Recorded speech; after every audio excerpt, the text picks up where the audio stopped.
Hello and welcome back to the second half of our look at the 1958 World Cup in Sweden. And I'm joined again by Karl. Hello, Karl. Hi, Peter. Um, Karl, it's a funny World Cup. What we've done, we talked about the group stages so far, and there's an English or British team in each of the four groups. Yeah, And actually, they've done pretty poorly in many ways. There's 12 matches, one win, a lot of draws, and some distinguished draws too. Northern Ireland drew with the holders, West Germany. England drew with Brazil. These were quite decent, respectable that's draws. right. But nevertheless, it's one win in 12. So we now at the playoff stage because three of the four groups have got teams tied on the same number of points. They need to be separated from one another. So just take us through. We got Wales, Northern Ireland, and England have got through to the playoffs. That's right. So I think I said last time that in some ways I think of this as the first modern World Cup in some ways, because the format of four groups of four and then quarterfinals is a format that lasted until 1970, and it's kind of like the classic World Cup format. But these playoffs are the exception to that because you would have expected them to use some. I mean, in modern World Cups, it would be goal difference. Presumably back then it would have been goal average. And if that was tied, you might have had head to head or who had the most wins rather than draws. But no, level points meant these strange playoffs. Interestingly, it's three British teams against three Eastern European teams. It's three British teams against three Iron Curtain teams. Yes. Yeah, Hungary, that's it. Czechoslovakia, and Russia. So Yeah. Hungary come up against Wales.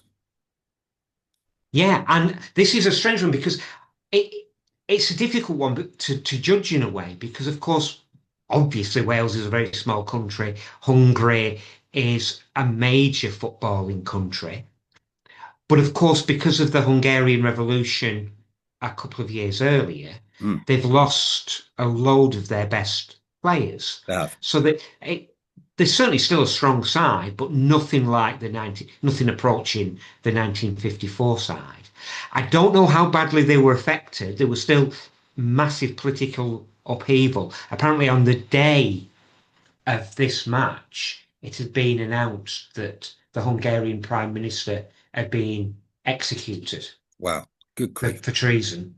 Um, so the Hungarians, you know, to say they weren't having it easy is an understatement. Well, it's curious But shades of the modern world with Iran, the Iran women's team, who having at the playing at the moment, who have to so, to yes, juggle the yeah, political with the purely sporting. I mean, your yeah, heart goes out to them. So yeah, but the Welsh come through, don't they? They come through. They go one down to Hungary. Hungary are yes, actually, I think, quite a brutal team by this stage. They've lost almost all the distinguished players.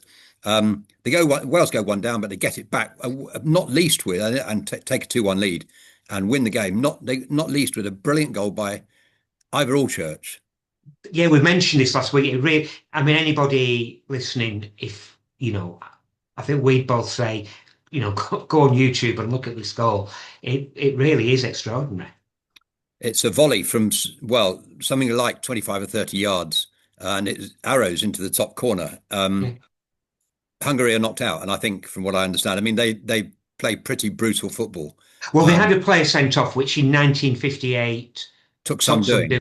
A sending off in 1958 isn't a sending off in 2026, is it? No, it is not. And as well as a sending off, again, you mentioned this last week. Poor John Charles was Kicked out of the tournament. he was kicked black and blue, wasn't he? And he really was a remarkable player. I mean, you could have, you know, if John Charles had been Brazilian, they'd have missed him. For a country the size of Wales to miss John Charles as they did, we'll come on to the quarterfinals, really was something. I wonder if he's the best player in Britain or the best British player, and that includes Duncan Edwards. We don't tend to put Yes. him in that sort of league because he's played in Italy. I mean, I think that's the reason he's not playing in this country. So we don't Yeah, tend to. I think he's We, right up there. I he think, does. He does yeah, seem to be. He's got everything, yeah, hasn't he? totally. And he I can mean, I play in mean, various positions. yeah, I mean, Juventus. still see him as an absolute legend, and they would play him up front until they were winning the game, and then play him at centre back, and he seemed to be the best.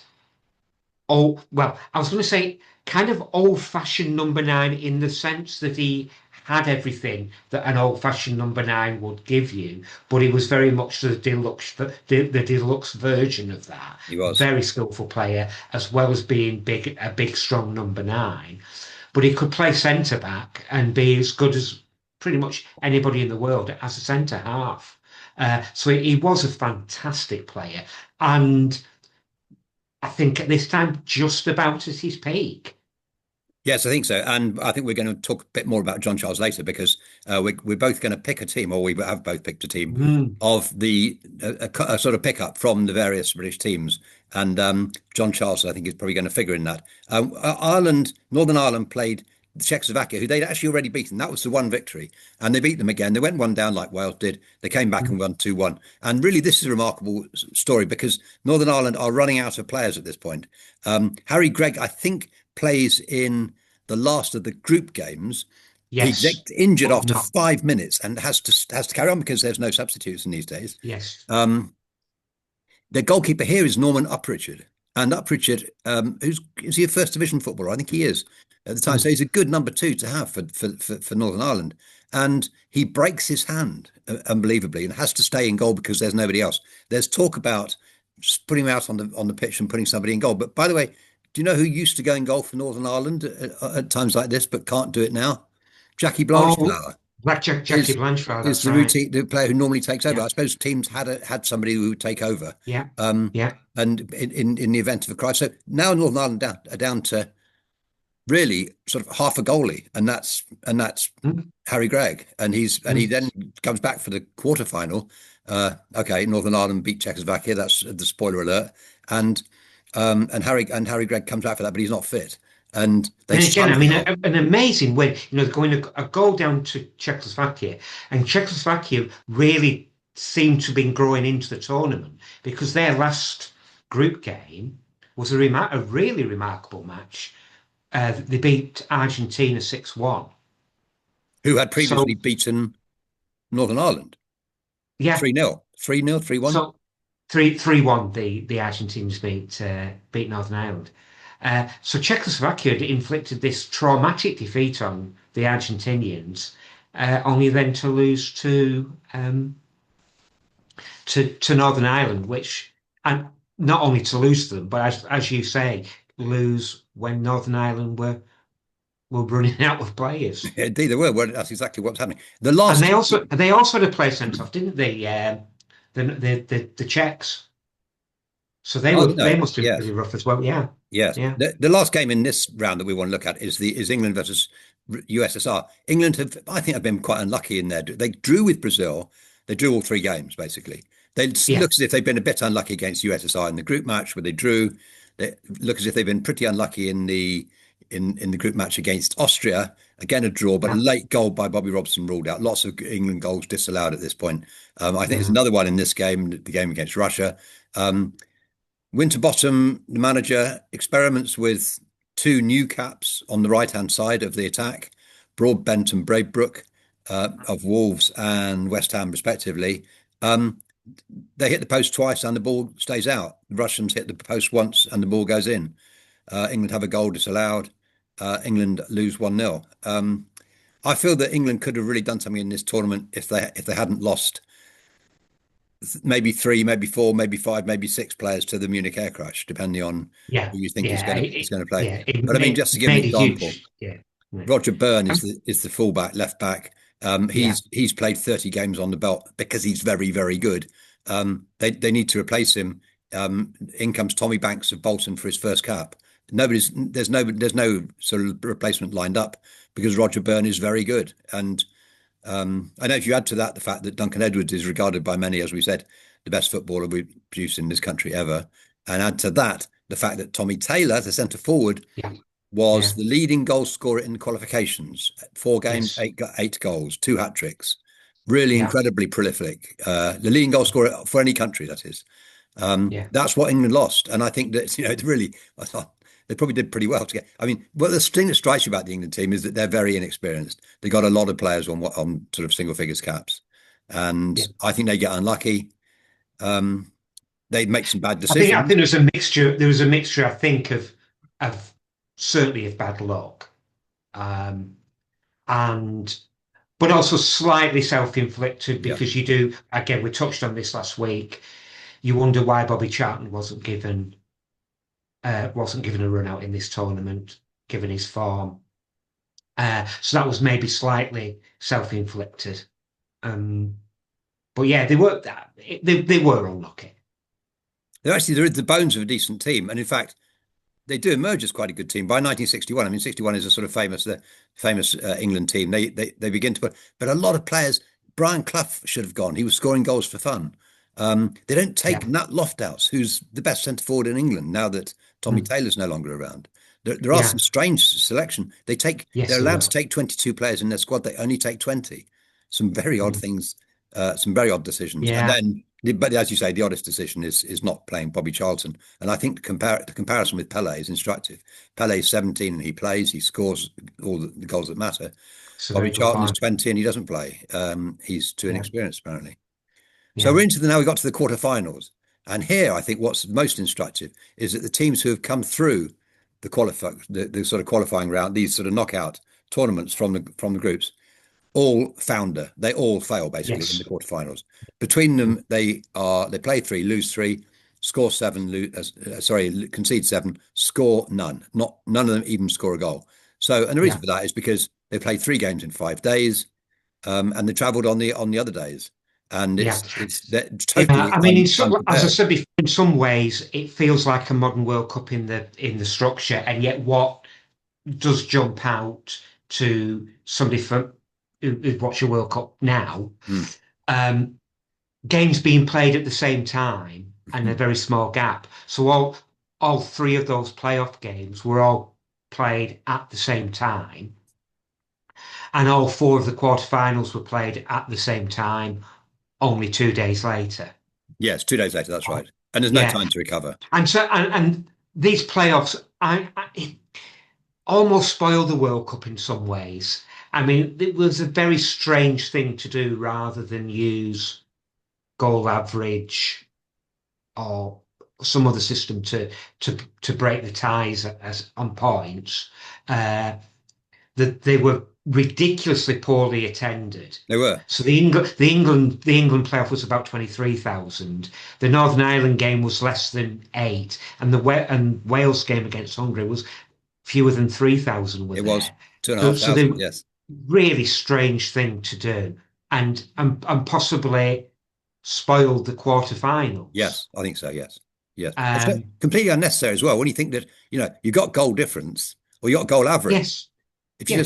just or you could do penalties. I mean, I think I mean that's probably a slightly anachronistic idea that but nevertheless, But yeah, there, I there mean, were you have there a were group, so I options. suppose the group finishes and you look at how many points they've got. But you could have said goal average. That would have sorted out two of the ties. England and Russia had both scored and conceded the same number of goals. Right.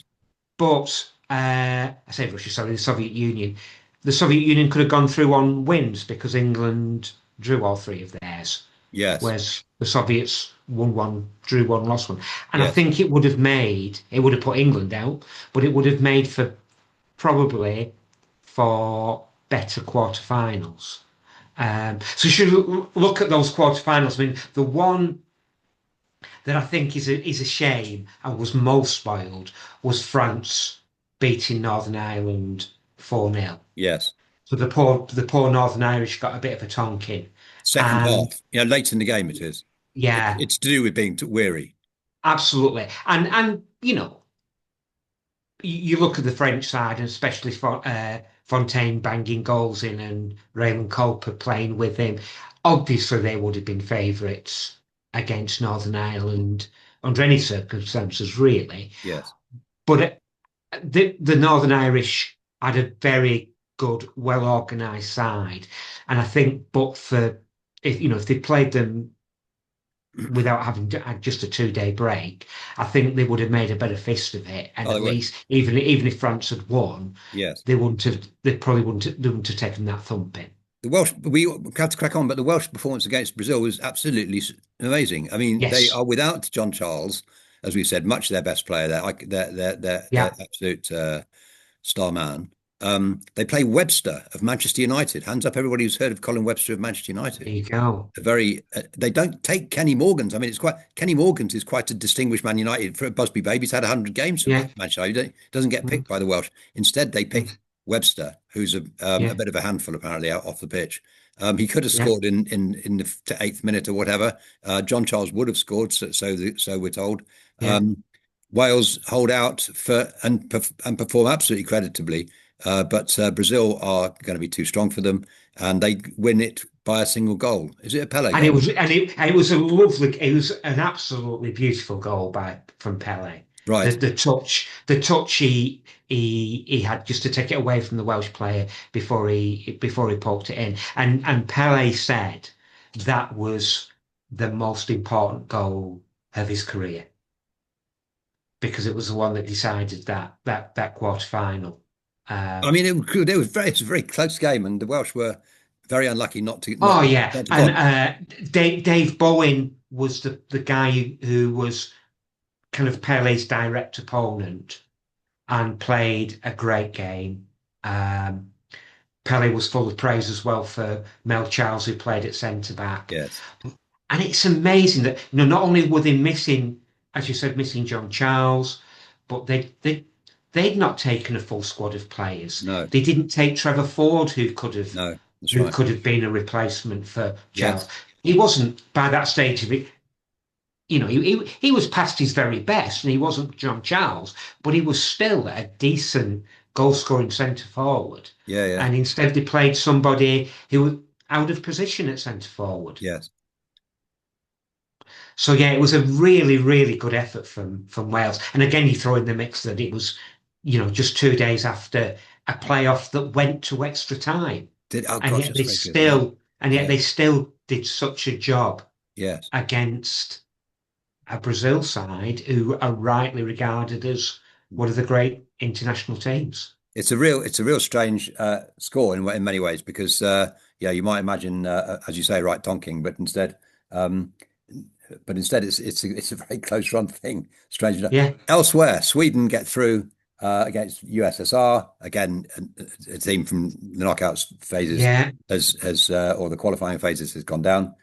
Germany beat Yugoslavia, and so the semi-finals now are Brazil against France and Germany against Sweden. And the Brazil against France is an interesting because I think in retrospect we probably think of this Brazilian team as being flamboyant and full of flair and full of goals. mm, And and in fact, so it proves. But actually, in this tournament in general, I would say, I mean, the real goal scorers are the French, who get yes. 23 goals in 6 games, nearly four a Mm. game, significantly more It's than the yeah, Brazilians.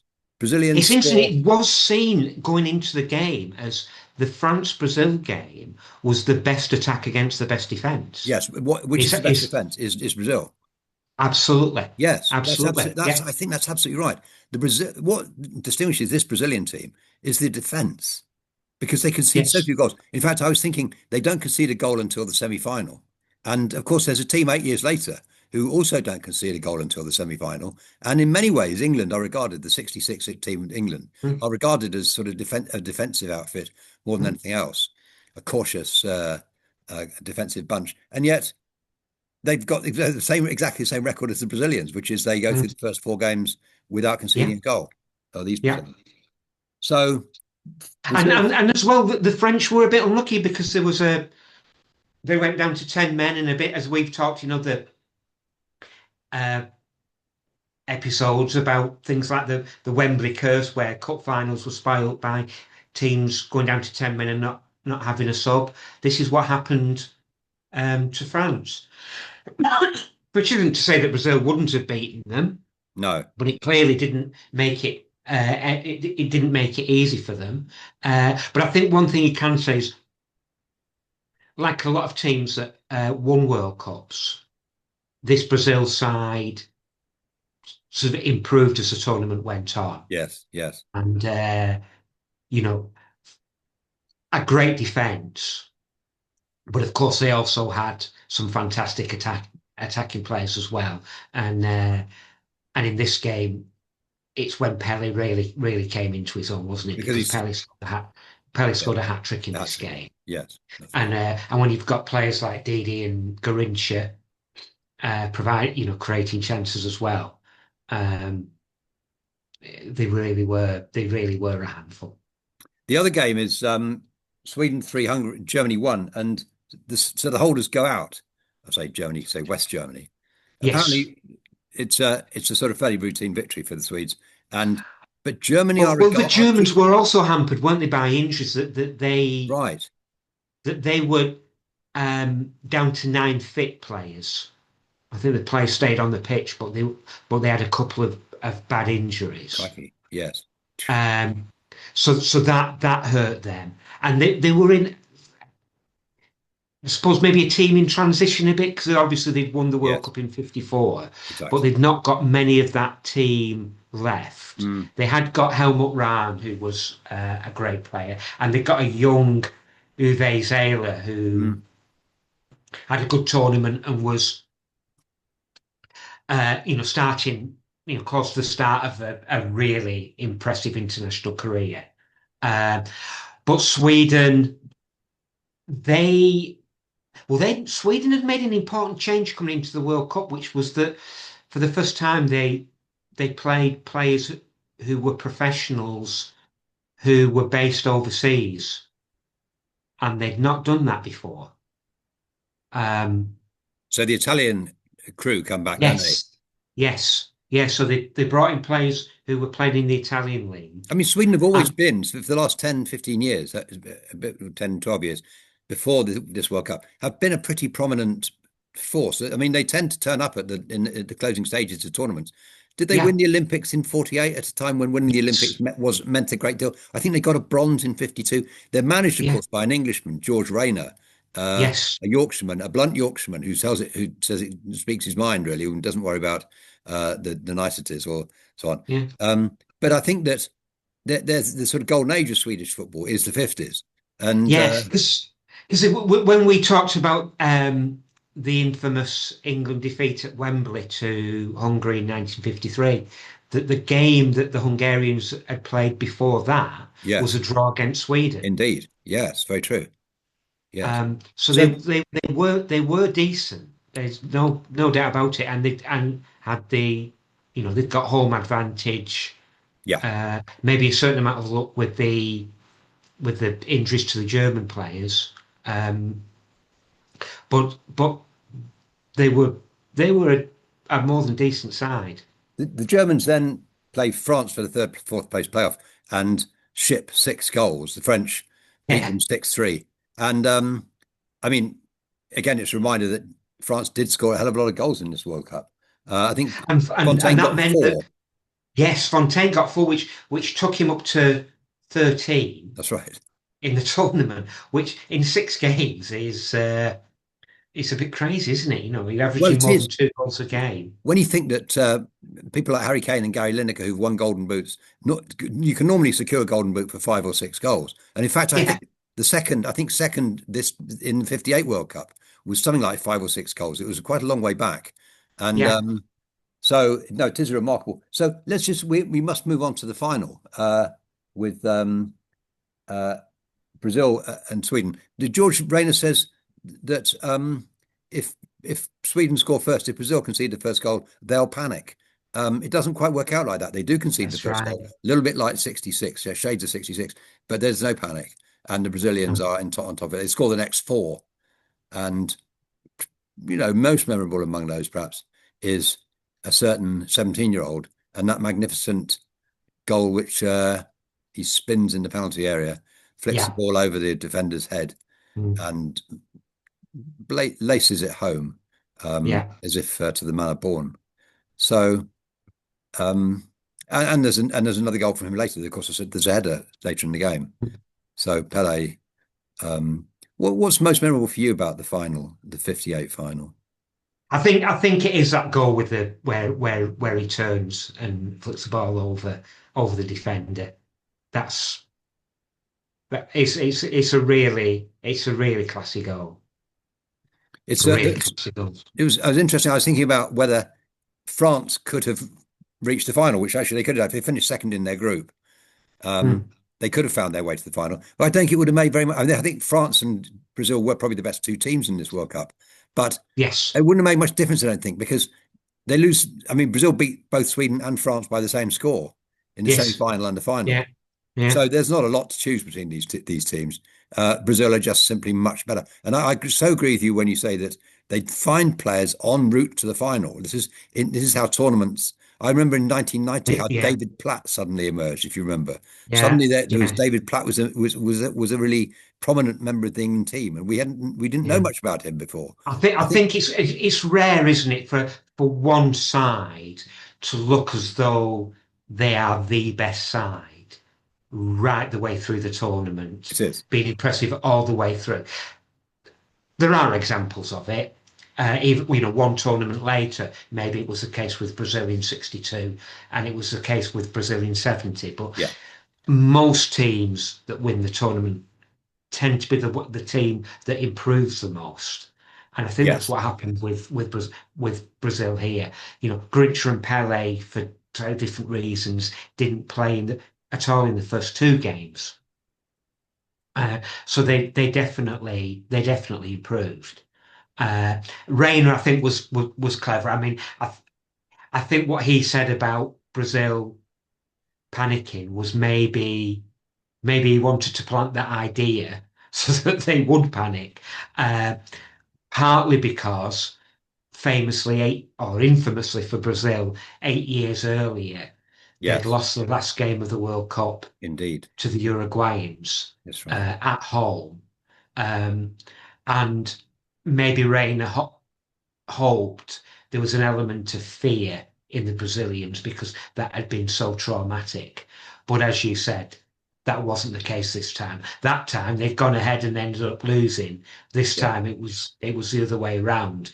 The Swedes took the lead, but uh, this Brazilian side, I think, by this point, was not only so talented but so um, battle hardened as well, well Yes. prepared tactically, physically, they had every advantage. Yeah. No, it is a very well prepared team. According to Jeffrey Green, who's a football correspondent at the Times, they take psychologists and physiotherapists and masseurs and all sorts of ancillary staff. Dentist. Whereas, dentists, yeah, quite when Northern Ireland are getting by with just a sort of trainer and a reverend or whatever it is. So so it's a different world altogether. By the way, those three you mentioned, those three Brazilian triumphs, 58, 62, and 1970, they were unique finals in one particular respect. Do you know what? In which respect? Up until 1970, this hadn't happened before, but it happened three times with the Brazilians. Oh, oh, no, But you've got me there. it is that for the first time in 1958, the World Cup final is contested between a European team and an American team, or Yeah, Latin American team, South American team. And the same thing happens again in 62, and the same thing happens again in 1970. But until 1970, it's only with Brazil that that's happened. I suppose naturally, why say, right. well, Yeah, uh, yeah, yes, it must be yeah, yeah. I so. suppose yeah, But yeah. In this in in certainly 30 58 is and the first time. 50, it was South Americans against South Yes, it Americans, was. and Yeah. Yeah. In 34 and 54. 38, Yeah. Yeah. Yeah, European teams in the final. And this was the first time that a team won the World Cup outside its own continent. Yes. There's still never been another example of a South American country winning the World Cup in Oh, Europe, right. Yeah. Yeah. and only one example since of a European team winning in South America. So Yes. you've obviously That's had right. situations where you've had World Cups in Asia and Africa, Yep. North America, where a European or a South American team has won. But generally, if it's a World Cup in Europe, a European side will win it, and if it's in South America, a South American side will, with only one exception That's in right. each case, and this was the one exception with a South American team winning And the first in. time it happened, the first time that a team had won outside its own continent. Yeah, And yeah. Carl, we're running right out of time. Very quickly onto our composite 11 for the British clubs and British players. Yes, Have you got your team sheet there? I've got my team sheet in front of me, Peter. Who's the lucky boys? Who are the lucky 11? So goalkeeper, I think I had to go for Harry Gregg. He Yep, was go with voted that. the keeper of the tournament, even though England and Wales both had very good goalkeepers in that tournament. It's quite hard coming up, knowing exactly who played that well. But I've gone for one Scot at fullback. Eric Caldo could play either right or left back, so I put him in Okay, at right back. very good, Very quick right back who played for Rangers. very good. Okay, I put Don Howe because I didn't know I didn't know where to go with that. And I think Don Howe did have a good tournament. Yeah, Uh, centre left backs, back. two full backs, Oh, two centre backs. well, right. Well, actually, what I did is I've gone for only one centre back, Right. and I've gone for Mel Charles. Okay, interesting. I went for John Charles and Billy Wright was my pick. Okay. But Right was pretty close to me. Left back, I've gone Alf McMichael, the Newcastle player who played for Northern Ireland. and I went for Dave Mackay. There were no options here. There were no good options, I think, at fullback. So Dave Yeah, Mackay well, I was my think best yeah, option. Alf McMichael struck me. So what I've done is picked because it seems that's the way they lined up two halfbacks, Right, crack on. and I went for Dave Bowen of Wales Yeah, yeah. as the more sort of defensive one, and Blanchflower from Northern Ireland as the more creative one. Okay, I went for three here. I played a 4-3-3. I got Blanche Yeah. Flower, Johnny Haynes, and Collins of Scotland. But I was at a bit of a loss here. I didn't know quite where to go with that one. Johnny Haynes, I think, is a good pick. I think he Yeah, deserves and a I break. think he was a terrific player. I'm not sure he had the best No, well, tournament. true, That indeed. this is a thing that's a little bit difficult. Like Mackay's one of the great players of all time, is one of the great British players of all time. But he only played one game, and Yeah, this is a thing indeed. that's a bit difficult. It's a bit vague. The lot up Yeah. front. So my inside forwards, I went for McElroy of Northern Ireland and Old Church of Wales. Okay, I had them on the bench, but I didn't have them in the team. I went for three up front. Jones on the wing, Finney at centre forward, and McParland on the left. And so uh, Well, I've gone for the same two wingers as you, Jones and McParland. McParland, who scored 5 goals for I think Northern Ireland, so he has to be in. And the chap that you played at centre centre back, half. just to prove what a great player he was, I've put him at centre forward, and that's John Charles. Leaving Finney out seems a crime. My grandfather would be looking down and wanting Shaking to his hurl head, shaking his head thunderbolts at me for wearily. not picking Tom Finney, who is definitely one of England's best ever players. But looking at the actual tournament, I, I don't think he deserves his place on this tournament. No, I think you're Even right there. though, if you said pick an all-time British team, Finney would be in it, I'm not but sure. I'm not sure not this tournament team. I'm not sure what our remit was exactly there. But Yeah, I no, was trying. I was trying to go for players as they were in the tournament, yes, which is why I've got no English players. no, Uh, interesting. I've got no Billy Wright, Yeah. Oh, yeah. and I've got no Tom Finney. I toyed with the idea of playing four at the back, as which is what you've done, isn't it? Yeah. But I thought that was maybe a little bit of an anachronism because of the way the British teams lined up. Well, indeed, that is perfectly true. Although at this stage, it is actually we are now seeing four at the back coming in, and that perhaps is one of the most innovative sides of this tournament was the fact that we'd seen the Hungarians really play with four at the back earlier in the Yeah. 50s. Now in this World Cup, it was a much more established, and of Well, course, Alf Brazil, Ramsey takes it Brazil on. went 4-2. Brazil very much went 4-2-4, didn't they? And That's in a right. way, that might be the biggest legacy of this tournament. Indeed, yeah, That yeah. a great Brazil side won. They played 4-2-4, which I think made them a lot more flexible. Attacking fullbacks, certainly at left back. Um, it made them more flexible. The extra centre half, or, sorry, I should say, the extra centre back meant that the fullbacks could be flexible in getting close to wingers and pushing forward. Um, a really creative winger on one side in Garincha, Zagallo, a hard-working one on the left. Yes, and two It, absolutely first-class predatory strikers that's right. in Pele and So Altaf yeah, so Al 4-2-4 really made Altafini, I its think breakthrough in this World Cup. it did. Okay, Carl, it's been fascinating for those two halves on the 58 World Cup, and we'll be back next time with another interesting topic. Cheerio now, then, Carl. Bye-bye. Hey, Peter, thanks. Bye.